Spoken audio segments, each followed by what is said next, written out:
Good evening, everyone. I'm Mevaly, and this is my partner is Lizzy, and we'll be covering the complex regulatory topics. We will begin with the introduction and overview of our research or study, followed by the issues, background, discussion, factors contributing to regulatory inefficiencies, and conclude with the recommendation. Guam relies heavily on imported goods and cargo shipments to support businesses, retail stores, restaurants, construction, and everyday consumer needs. Because of these dependence, efficient cargo clearance operations are essential to maintain economic stability and supply chain continue across the island. Cargo clearance involves custom processing, inspection, documentation, verification, and approvals from multiple agencies to ensure compliance with trade laws, safety standards, and security requirements. However, as the global trade continues to expand and become more complex, modern trade operations now require faster coordination, digital communication, and real-time information exchange among agencies involved in cargo processing. This plot chart summarizes the overall study. It is divided into 4 sections, as you can see: issues, background, discussion, and recommendation. The issue section identifies operational inefficiencies in the current cargo clearance system. The background section explains how these inefficiencies develop over time.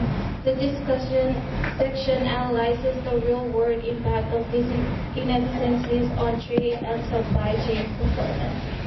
And the recommendation section presents policy solutions focused on system modernization and digital integration. And I'll be handing the mic over to my partner to show us and give us a heads up on the current transshipment process step by step.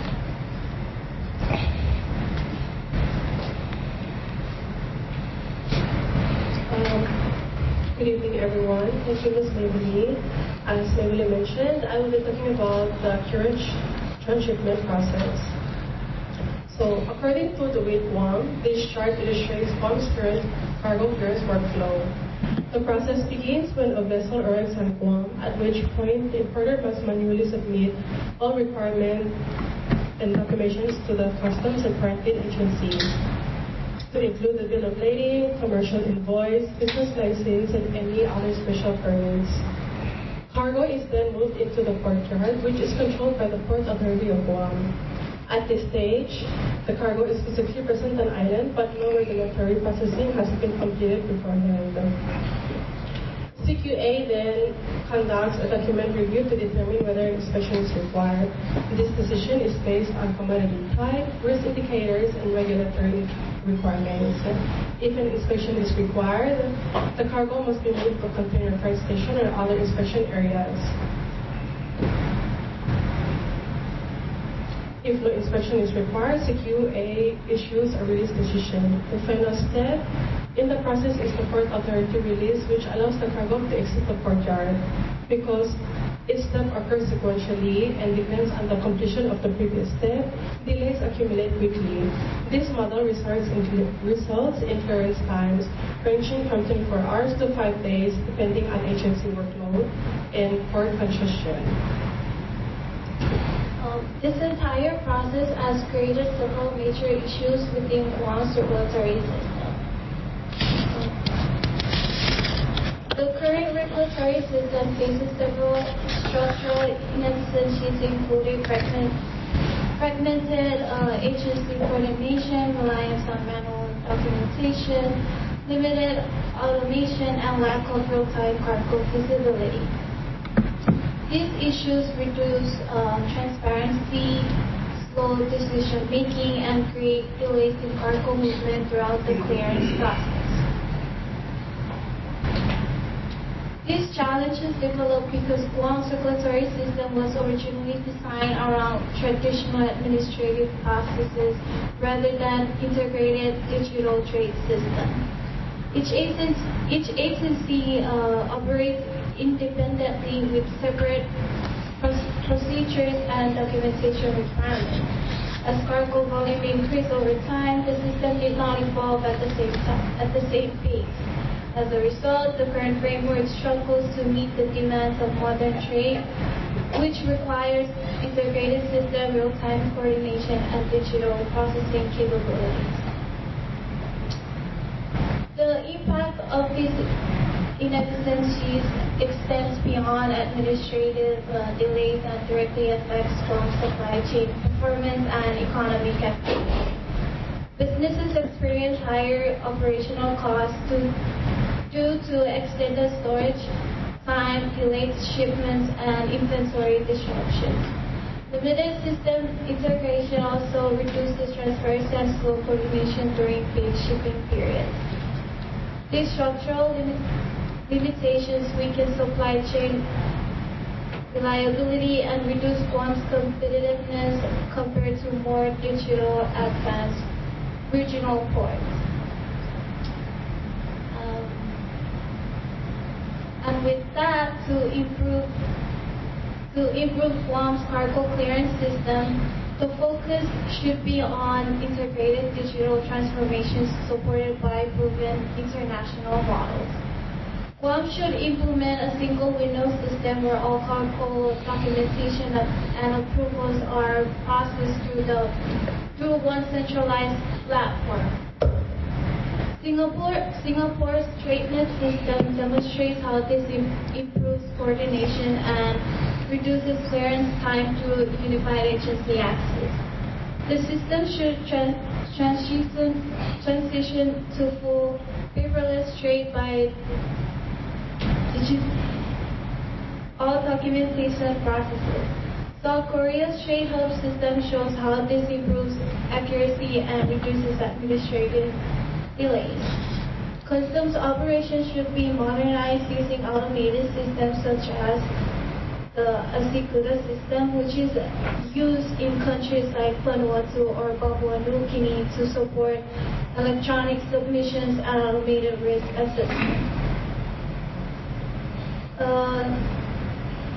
Simultaneous multi-agency approval system should be adopted so agencies process cargo in parallel instead of sequentially. The United Arab Emirates uses this model to reduce processing time and improve coordination. Real-time cargo tracking systems should be developed to improve visibility across the supply chain. The port of Rotterdam in the Netherlands demonstrates how live tracking improves planning and reduces uncertainty. Finally, interagency coordination should be strengthened through integrated e-government systems. Estonia provides a strong example of digitally connected government agencies sharing secure real-time data. These are proven international systems that Guam can adapt to modernize its trade framework and improve regulatory efficiency. So now I'm going to hand over the mic again to my partner to visualize how our recommendation will be put into work. Thank you, Ms. Mevaly.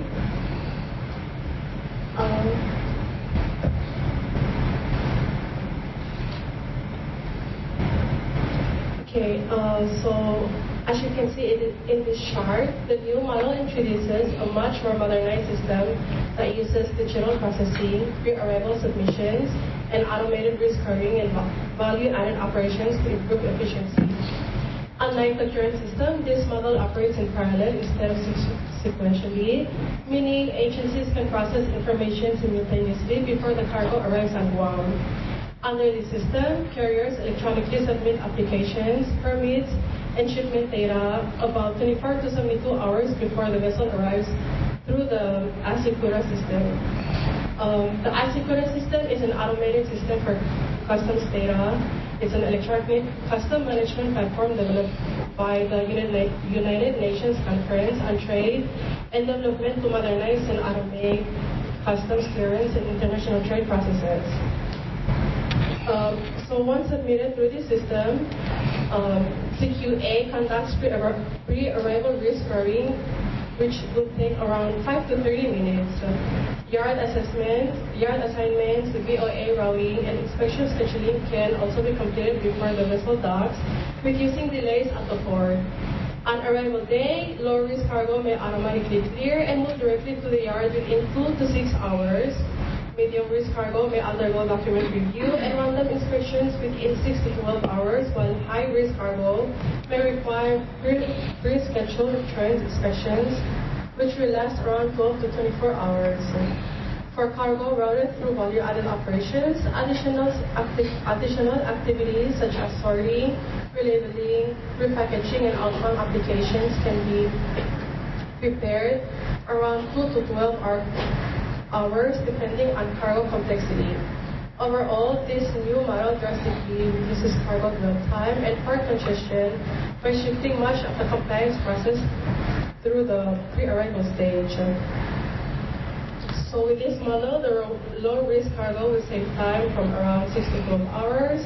Medium-risk cargo will save time from 12 to 18 hours, while high-risk cargo may be processed within 18 to 24 hours, making this system faster and more efficient than the current model. With that said, I will give the floor to Mr. Manny to talk more about land zoning, development, and planning. Thank you.